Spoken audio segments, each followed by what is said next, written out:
Sister അമലയെ കൂടാതെ മറ്റൊരു കന്യാസ്ത്രീയെയും കൊലപ്പെടുത്തിയിട്ടുണ്ടെന്ന് അമല കൊലക്കേസ് പ്രതി സതീഷ് ബാബു പോലീസിനോട് സമ്മതിച്ചു. ചേറ്റുതോടിനടുത്ത് തിരുഹൃദയ കോൺവെന്റിലെ കന്യാസ്ത്രീ ജോസ് മരിയെ കൊലപ്പെടുത്തിയത് താനാണെന്ന് സതീഷ് ബാബു സമ്മതിച്ചു.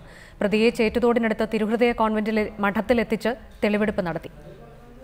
പാലാ തിടനാടിന് സമീപം ചേറ്റുതോട് തിരുഹൃദയ കോൺവെന്റിൽ ഇക്കഴിഞ്ഞ ഏപ്രിൽ 10-നായിരുന്നു സിസ്റ്റർ ജോസ് മരിയയെ മരിച്ച നിലയിൽ കണ്ടെത്തിയത്. സ്വാഭാവിക മരണമെന്നായിരുന്നു നിഗമനം. അതുകൊണ്ട് തന്നെ മഠമധികൃതർ പോലീസിൽ പരാതി നൽകിയിരുന്നില്ല.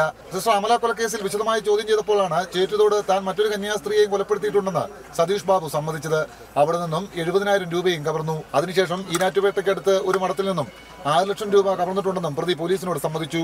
ചേറ്റുതോട്ടിലൊരു സിസ്റ്റർ മരിച്ചതിൻ്റെ അത് അടിയേറ്റ് മരിച്ചാണെന്ന് പറഞ്ഞത് ഞങ്ങൾ വെരിഫൈ ചെയ്തു. അതിനൊരു കേസെടുക്കുന്നുണ്ട്. പിന്നെ അതുപോലെ അവിടെ ആ മഠത്തിൽ തന്നെ ഒരാഴ്ച കഴിഞ്ഞിട്ട് വീണ്ടും അതിന് മുമ്പായിട്ടൊരു മോഷണം നടന്നിട്ടുണ്ട്. 11 മണിയോടെയാണ് പ്രതിയെ കർമ്മലീത്ത മഠത്തിലെത്തിച്ച് തെളിവെടുപ്പ് നടത്തിയത്. സിസ്റ്റർ അമലയെ കൊലപ്പെടുത്തിയത് മൺവെട്ടി കൊണ്ട് തലക്കടിച്ചാണെന്ന് പ്രതി സമ്മതിച്ചു. സ്റ്റെയർകേസിന് സമീപം കൂട്ടിയിട്ടിരുന്ന പണിയായുധങ്ങൾക്കിടയിൽ നിന്നുമാണ് മൺവെട്ടി എടുത്തത്. സിസ്റ്റർ അമല കൊല്ലപ്പെടുന്നതിന് 4 ദിവസം മുമ്പ് മഠത്തിലെ മറ്റൊരു അന്തേവാസിയായ ജസീന്തയുടെ തലക്കടിച്ചത് താനാണെന്നും പ്രതി പറഞ്ഞു. പട്ടിയെ കൊണ്ടായിരുന്നു തലക്കടിച്ചതെന്നും പ്രതി സമ്മതിച്ചു. റിപ്പോർട്ടർ, കോട്ടയം.